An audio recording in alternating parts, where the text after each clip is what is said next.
Primeramente, muy amable por invitarnos a esta discusión. Creo que es una discusión importante. Saludos a todos los presentes, en especial a Jairo Flores, a Luis Lobo, a los compañeros diputados de varios países que están presentes, como también a nuestra coterránea Manuela Cubi y a los demás compañeros que están organizando este evento. Sí, para ir rápidamente sobre el tema, creo que las constituciones, en este caso la Constitución del Ecuador, tiene el concepto de derecho a la alimentación. Esta Constitución del Ecuador fue redactada por la Asamblea Constituyente en 2007-2008 y luego este texto se sometió a referéndum a votación de la población y fue aprobado con el 63.93% de los votos válidos, y esta Constitución entró en vigor el 20 de octubre del 2008.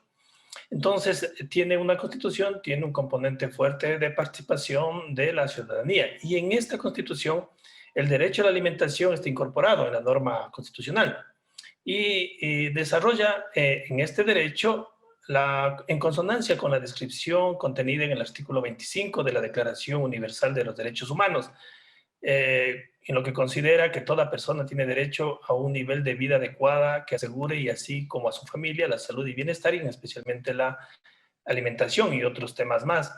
Entonces, en base a este derecho que indicaba el derecho universal de la alimentación, se basa la Constitución del Ecuador, la cual tiene varios temas. Por ejemplo, en este marco, la Constitución de la República se incluyeron y se desarrollaron denominados derechos del buen vivir. Entre ellos consta el derecho a la alimentación como un derecho independiente y aplicable a todas las personas. En efecto, el texto constitucional contempla varias disposiciones que lo aluden. En primer lugar, define el derecho de la alimentación como una responsabilidad del Estado, y eso es algo importante. En el artículo 3 indica que son deberes primordiales del Estado. En el primer numeral dice garantizar sin restricción alguna el efectivo goce de los derechos establecidos en la Constitución y en los instrumentos internacionales, en particular la educación, la salud, la alimentación, la seguridad social, el agua para sus habitantes. Y en segundo lugar, determina el sentido del alcance del derecho a la alimentación. Así en el artículo 13 indica que las personas y colectividades tienen derecho al acceso seguro y permanente de alimentos sanos, suficientes y nutritivos, preferentemente producidos a nivel local y en correspondencia con sus diversas identidades y tradiciones culturales. El Estado ecuatoriano promoverá la soberanía alimentaria. Esto es importantísimo porque, a más que identifica y determina hasta dónde va el alcance de esto, habla de alimentos sanos, pero también habla de dónde sería la prioridad de recibir este tipo de alimentación, en este caso de la agricultura campesina. Incluso en el Ecuador, la Corte Constitucional, ¿no?, el máximo órgano de control, interpretó la Constitución y de la Administración de Justicia en materia de lo que es la alimentación, del artículo 13, e indicaba a la Corte Constitucional que, de acuerdo al artículo antes señalado, el Estado ecuatoriano en general debe procurar que las personas tengan acceso a una alimentación sana y congrua en términos generales. Así también, además de la garantía del derecho a la alimentación para todas las personas o los grupos de atención prioritaria, el Estado, por su calidad de vulnerabilidad, debe proteger de forma directa y sin dilaciones y recibir atención especializada en los ámbitos públicos y privados para proteger su derecho constitucional a recibir alimentos. Es dada en una sentencia de la Corte Constitucional. Entonces, quiere decir que no solamente basarnos en el derecho universal, también tenemos la Constitución que enmarca claramente el derecho a la alimentación y también una sentencia de la Corte Constitucional sobre este tema. Además, en nuestra norma suprema, en el artículo 281, sobre las garantías que hará posible el ejercicio del derecho a la alimentación, indica dentro del título cuarto del régimen de derecho de nuestra Constitución la soberanía alimentaria. Este es un concepto grande que se desarrolla en toda la Constitución. Soberanía alimentaria abarca todo el capítulo 3 y el artículo 281 y la considera como un objetivo estratégico y una obligación del Estado para garantizar a las personas, comunidades, pueblos, nacionalidades alcance autosuficiencia de alimentos sanos y culturalmente apropiados de forma permanente. Y así, da las responsabilidades al Estado, ¿no? Por ejemplo, en el numeral 1, solo por nombrarles uno, impulsar la producción, transformación agroalimentaria y pesquera de la pequeña y medianas unidades de producción comunitaria y de la economía social y solidaria, y muchos temas de lo que son políticas redistributivas de tierra para el acceso a alimentos, para la producción de alimentos, el tema de acceso a la agrobiodiversidad, para poder impulsar y cuidado de la agrobiodiversidad para las cuestiones de agroalimentación. Habla también del desarrollo de organizaciones y redes de productores y de consumidores, ¿no? Para promover la comercialización y distribución, así como el adquirir alimentos y materias primas de programas sociales y alimenticios prioritariamente de redes asociadas a los pequeños productores y productores. Por eso que la última ley que se apoyó y apoyamos como Frente Parlamentario Ecuador Sin Hambre fue la Ley de Alimentación Escolar, que cumple con este numeral que nos indica la Constitución. En la Constitución del Ecuador determina además cuáles son las obligaciones del Estado y qué medidas deben adoptar para que efectivamente se realice este derecho y cuáles son los mecanismos para su accesibilidad en función de las siguientes disposiciones. Hay un tema grande que es de la soberanía alimentaria, que se habla que el artículo 3 son deberes prioritarios del Estado, ¿no? El derecho de la Constitución, y el tema de alimentación queda nuevamente sobresale.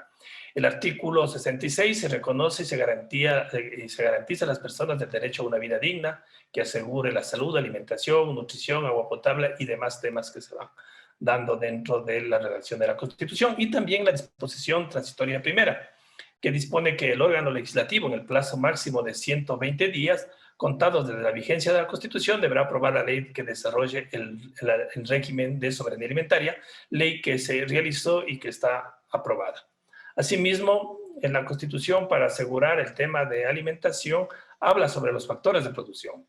En el tema sobre el acceso al uso y acceso de la tierra, para que cumpla su función social y ambiental, se forma un fondo de tierras. Luego, el tema era cómo impulsar para apoyar al tema de la producción agropecuaria. Además, también la ley en la Constitución, el artículo 334, que indica que el Estado promoverá el acceso equitativo a los factores de producción, por lo cual le corresponde evitar concentración, acaparamiento de factores de la producción, promover la distribución y eliminar privilegios y desigualdades de acceso a ellos, desarrollar políticas específicas para erradicar desigualdad y discriminación hacia mujeres productoras en el acceso a factores de producción, desarrollar políticas de fomento a la producción nacional en todos los sectores, en especial la que garantiza la soberanía alimentaria y la soberanía energética, generación de empleo y valor agregado. Así, la Constitución tiene varios temas importantes que ya se van plasmando y que van empujando en todo su conjunto al tema de cumplir con este derecho de la alimentación. Disculpe, asambleísta, le quedan 2 minutos, por favor. Gracias. Uno de los temas importantes que es efecto del derecho a la alimentación en el país, podemos decir que en el Ecuador el marco constitucional ayudó fuertemente para generar nuevas políticas, nuevas leyes, y estas leyes son las que hacen el marco del desarrollo agropecuario, el desarrollo rural. Es por eso que en el Ecuador se ha aprobado primeramente la Ley Orgánica de Soberanía Alimentaria, aprobada el 5 de mayo del 2009. Luego, con esta ley se aprobó la Ley Orgánica de Recursos Hídricos, Uso y Aprovechamiento del Agua, aprobada el 6 de agosto del 2014. Se aprobó la Ley Orgánica de Tierras y Territorios Ancestrales, aprobada el 14 de marzo del 2016. La Ley Orgánica de Agrobiodiversidad, Semillas y Fomento a la Agricultura Sustentable, aprobada el 8 de junio del 2017. La Ley Orgánica de Sanidad Agropecuaria, aprobada el 27 de julio del 2017. Fueron las leyes marcos para ordenar lo que son los factores de producción y los recursos. Por más de 45 años no había mejoramiento de estas leyes, y lo que se hizo es asegurar el recurso agua, tierra, semilla y calidad que vienen en sanidad. En el periodo que hemos estado en la legislación, logramos que se apruebe la Ley Orgánica de Alimentación Escolar, aprobada el 21 de abril de 2020. Esta ley asegura ya y juega el tema de la producción local de alimentos para los establecimientos educacionales en base a todo lo que es salud, educación y lo que es agricultura. Por último, hemos aprobado también este grupo de leyes que se necesitaba generar para este marco a la alimentación. Se aprobó la nueva Ley Orgánica de Desarrollo de la Agricultura y Pesca, aprobada el 21 de abril de 2020. que fue el año pasado. Y por último, estamos proponiendo y estamos para votación una ley que ya integre todo para que genere el proceso de desarrollo y genere alimentación y asegure que se cumpla el derecho a la alimentación, como es la Ley Orgánica de Desarrollo Sustentable del Sector Agropecuario. Es posible que el día jueves entre ya a votación esta ley y con eso quedaría enmarcado todo el tema del derecho a la alimentación y el empuje que se puede dar con el marco regulatorio que tiene la base fundamentalmente en la Constitución de la República del Ecuador. Así que en esto tenemos la información, tenemos la norma, tenemos las leyes y hoy el siguiente paso es la aplicabilidad y el beneficio a la gente que tiene problemas del acceso a la alimentación y también al buen manejo, a las buenas dietas, a los alimentos sanos para evitar y bajar los niveles de malnutrición que hay en el país, tanto de desnutrición como el tema de sobrepeso y obesidad. Muchas gracias.